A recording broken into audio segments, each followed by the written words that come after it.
Assalamualaikum Pak Rudi. Maaf Rudi ya, sebelum kita melakukan coaching atau sebelum bercoaching ya, di sini saya berperan sebagai pengamat atau observer. Saya akan melihat proses Bapak sebagai coach ya, nanti akan coaching, gitu kan? Nanti sebelum Bapak memulai percakapan, ya, saya ingin menyampaikan terkait rubrik penilaian ya Pak pada observasi sekarang Bapak gitu ya. Nah, jadi agar Bapak lebih tahu rubrik penilaian ini sebagai coach ya, Bapak juga harus memiliki prinsip coach Pak, yaitu ada 3 Pak: kemitraan, percakapan kreatif, dan memaksimalkan potensi.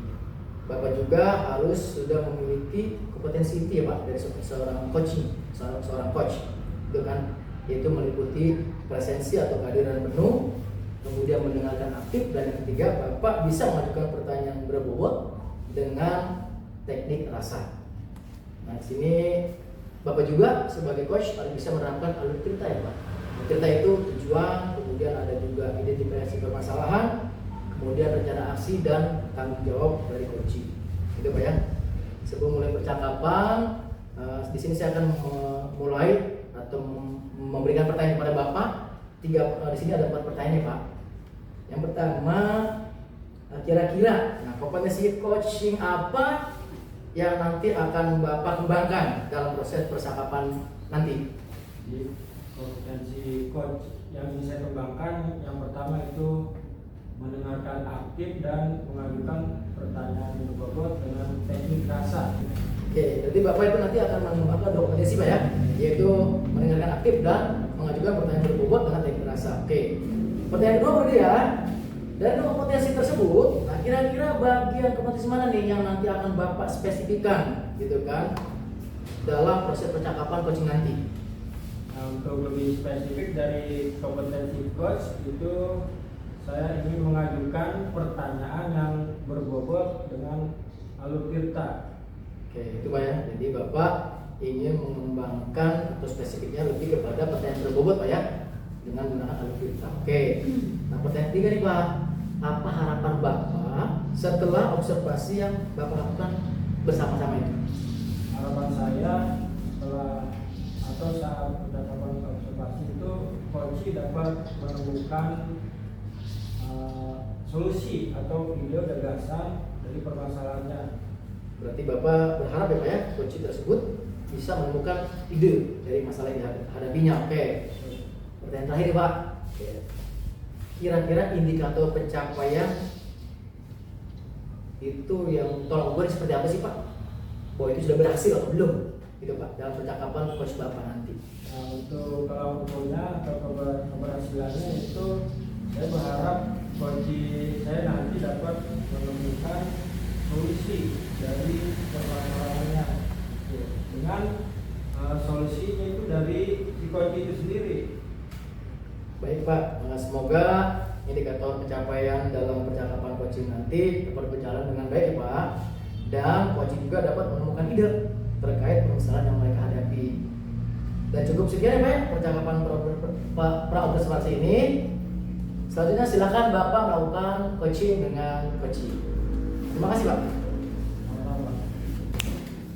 Assalamualaikum Pak Rudi, bagaimana kabarnya? Waalaikumsalam Bu Fitri. Bu Fitri gimana kabarnya hari ini? Alhamdulillah baik juga Pak. Ada apa ya Bu Fitri? Sepertinya ada hal yang penting yang harus dibicarakan ya?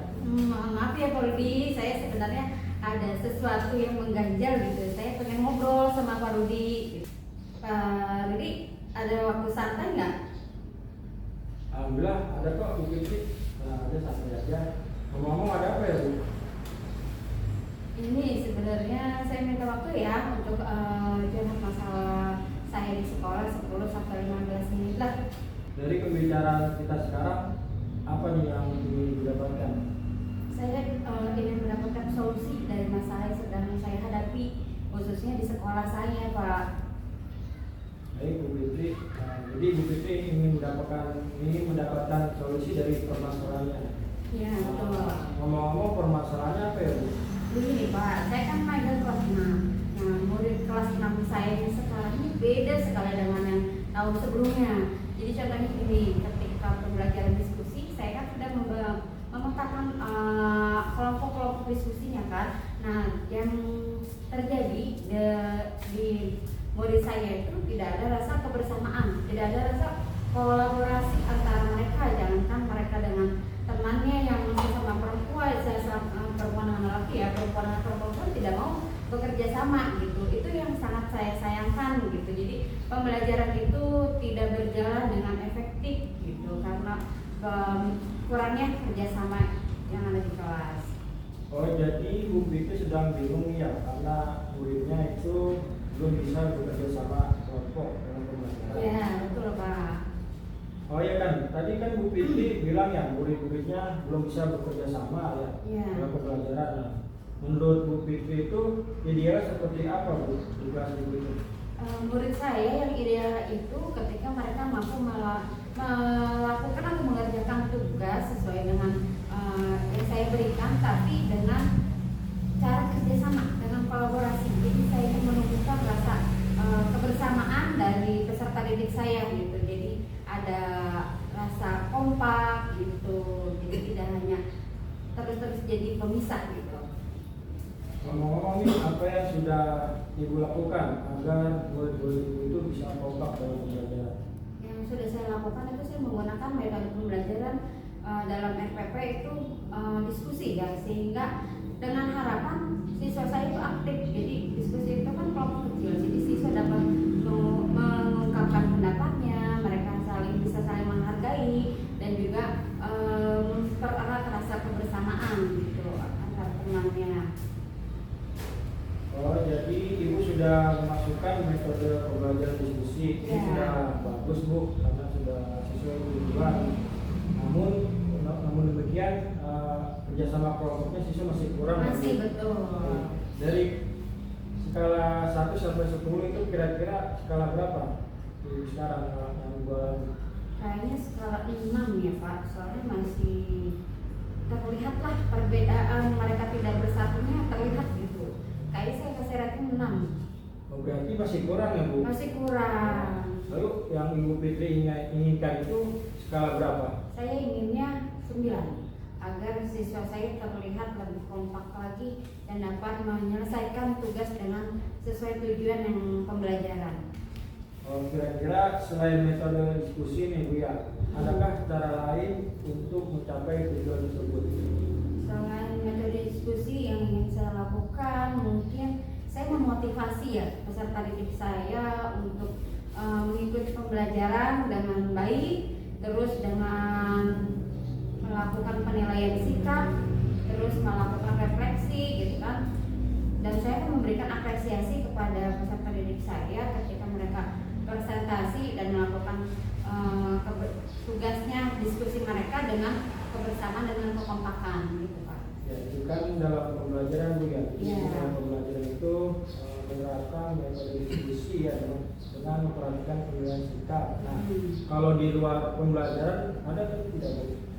Rencananya kalau di luar pembelajaran mungkin saya melakukan ice breaking. Ice breaking itu kan biasanya ada yang berkelompok ya. Mungkin dari ice breaking itu kan relax, jadi anak-anak bisa mengikuti pembelajaran itu tanpa mereka sadari mereka harus bekerja sama dan berkolaborasi dengan teman satu grupnya atau satu regunya, seperti itu dalam kelompok kecil, dan dalam kelompok besarnya bisa bekerja sama dengan teman satu kelasnya, seperti itu Pak.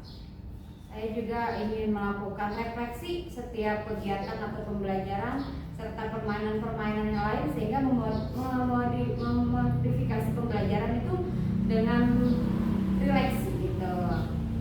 Wah, itu luar biasa Bu. Nah, sekarang kira-kira nih apa rencana Ibu untuk mencapai tujuan tersebut?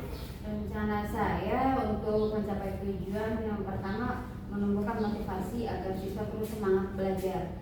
Terus agar siswa mau berkolaborasi dengan rekannya.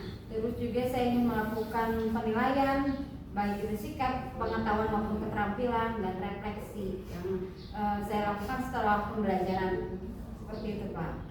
Dan selanjutnya berapa jangka waktu yang Ibu lakukan? Yang waktu yang saya lakukan kurang lebih 1 atau 2 minggu cukup kayaknya Pak. komitmen Ibu terhadap rencana aksi tersebut? Komitmen saya terhadap rencana aksi tersebut, saya ingin membuatkan rangkaian dulu ya Pak. Pertama, rencana pembelajaran dulu yang lebih detail lagi tentang pembelajaran berdiferensiasi mungkin atau dengan PSE agar memodifikasi pembelajaran itu dengan teknik diskusi agar siswa itu dapat melakukannya dengan baik, dengan harapan dapat menumbuhkan rasa kebersamaan dan kolaborasi antar siswa tersebut. Oh iya, jadi Ibu rencana aksinya itu membuat RPP dengan metode diskusi agar siswa memiliki kerjasama kelompok yang baik. Betul. Baik. Kira-kira adakah yang membantu Ibu dalam membuat RPP tersebut? Saya akan bertanya kepada senior rekan sejauh saya yang tentunya lebih berpengalaman dengan saya sharing, saya akan mencari referensi dari luar seperti dari internet juga gitu, agar pembelajaran saya lebih menarik terutama dalam kegiatan berdiskusi. Oke, baik. Selanjutnya, menurut Ibu apa yang sudah didapat dari percakapan tadi? Alhamdulillah Pak, saya sudah menemukan solusi atas keresahan yang selama ini saya hadapi gitu Pak. Alhamdulillah, berarti setelah percakapan ini selesai, Ibu sudah menemukan solusi ya Bu? Iya, betul. Itu sudah bagus ya. Mudah-mudahan rencana Ibu dapat terlaksana dengan baik. Amin. Terima kasih Pak Rudi. Sama-sama Ya. Bu, saya juga senang sekali nih sebagai coach bisa membantu rekan saya bisa menemukan ide atau gagasan sendiri. Semoga rencana Ibu dapat berhasil. Siap. Terima kasih Pak Rudi. Assalamualaikum. Tadi saya sudah mengamati ya percakapan Bapak dengan Koci. Di sini saya juga punya catatan ya Pak. Sebelumnya saya mau mengajukan beberapa pertanyaan, boleh Pak? Boleh Pak? Oke, pertama Pak ya. Nah, apa yang sudah Bapak lakukan atau apa yang sudah Bapak lakukan ya dan indikator ketercapaian saat coaching Pak? Yang sudah saya lakukan dan ketercapaian pada saat coaching tadi, alhamdulillah setelah saya melakukan percakapan tadi, coach rekan saya Ibu Pinti bisa menemukan solusi atau ide dari permasalahannya tadi mengenai pembelajaran. Jadi siswa itu tadi tidak yang tadinya tidak bisa bekerja sama atau berkolaborasi, akhirnya bisa menemukan ide, jadi siswanya jadi bisa berkolaborasi juga. Oke, berarti Bapak sudah ini ya, sudah menemukan ide dari coach sendiri Pak ya. Betul. Oke, selanjutnya Pak ya, kompetensi yang mana nih Pak nih yang ingin Bapak kembangkan berdasarkan coaching tadi? Yang ingin saya kembangkan yaitu mengajukan pertanyaan yang berbobot. Jadi kita sudah menemukan gagasan atau ide ya, yang ingin saya kembangkan lagi. Jadi mengajukan pertanyaan yang berbobot lagi. Jadi biar coaching tadi itu lebih bisa menemukan ide-ide, bukan hanya satu ide saja. Jadi bisa ada ide-ide yang lain lah, seperti itu Pak. Oke baik Pak Rudi, terima kasih Pak Rudi ya. Jadi saya juga sudah melakukan observasi, Bapak juga sudah menjawab pertanyaan dari permasalahan dari coach, walaupun tadi akhirnya coach sendiri yang menemukan ide dari permasalahan yang dihadapi. Terima kasih Pak atas kerjasamanya.